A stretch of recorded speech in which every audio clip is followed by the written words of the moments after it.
என்ன பண்றீங்க? உங்களை நம்பிதானே நாங்க வந்திருக்கோம். ட்ரெஸ் கூட ஒழுங்கா போட விடல, எங்களை பிடிச்சி இழுத்துட்டு போயிட்டு இருக்காங்க.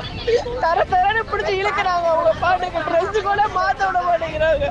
ட்ரெஸ் போன இடத்துல வந்து பிடிக்கிறாங்க. கொடுத்த வாக்குறுதியை நிறைவேற்ற கோரி போராடி கொண்டிருந்த செவிலியர்களிடம் ஸ்டாலின் அரசு காட்டிய அராஜக முகம்தான் இது. பணி நிரந்தரம் கேட்டு 6வது நாளாக போராடி கொண்டிருக்கும் செவிலியர்களை அடக்கி ஒடுக்கும் நோக்கில் கழிவறையை பூட்டி வைத்த திமுக அரசு மாதவிடாய் நேரத்தில் கட்டண கழிவறைக்கு சென்ற பெண்களை கழிவறைக்குள்ளே நுழைந்து கைது செய்திருப்பதுதான் பெண்களுக்கான ஆட்சி நடத்தும் லட்சணமா என கேள்வி எழுப்பியுள்ளனர் பாதிக்கப்பட்ட செவிலியர்கள். திராவிட மாடல் என மார்த்தட்டிக் கொள்ளும் ஸ்டாலின் ஆட்சியில் பெண்களுக்கு பாதுகாப்பு எங்கிருக்கிறது என்றும் அவர்கள் பெரும் ஆதங்கத்துடன் வினவியுள்ளனர்.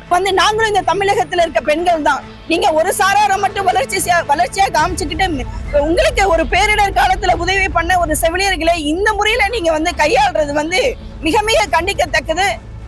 இது எங்களுடைய அவமானம் இல்ல, ஒட்டுமொத்த தமிழகத்தில் இருக்கக்கூடிய ஒவ்வொரு பெண்களுக்கான அவமானமா இது எடுத்துக்கணும். திராவிட மாடல் ஆட்சின்னு சொல்றீங்க, சமூக நீதியா ஆட்சின்னு சொல்றீங்க. இதுதான் சமூக நீதியா? பெண்கள் இயற்கை உபாதைக்கு கூட போக முடியாத ஒரு நிலைமை இன்னைக்கு தமிழகத்துல தலைவரிச்சாடுது.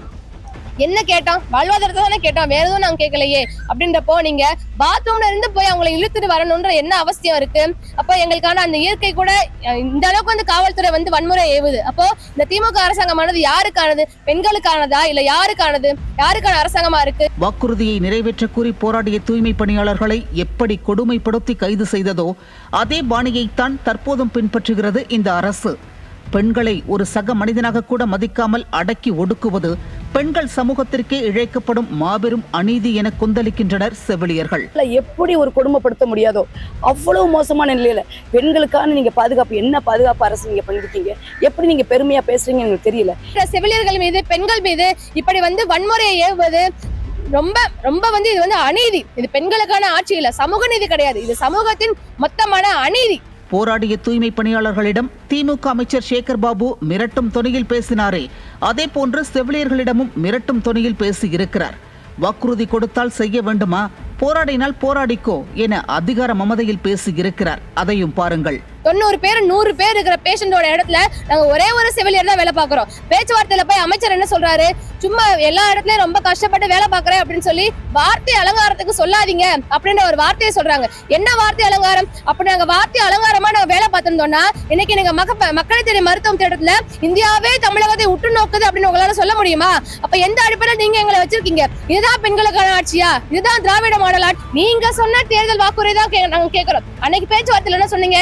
தேர்தல் வாக்குறுதி கொடுத்தா உடனே நிறைவேற்றணுமா அப்படின்னு சொல்றீங்க. போராடினா போய் போராடு, எனக்கு என்ன அப்படின்னு சொல்லி வன்முறையை மீண்டும் மீண்டும் மீண்டும் மீண்டும் இந்த அரசாங்கமும் இந்த மருத்துவத்துறையின் அமைச்சரும் தான் தூண்டி விடுறாங்களே. போராடும் மக்களை மிரட்டும் உரிமையை, தைரியத்தை இவர்களுக்கு யார் கொடுத்தது?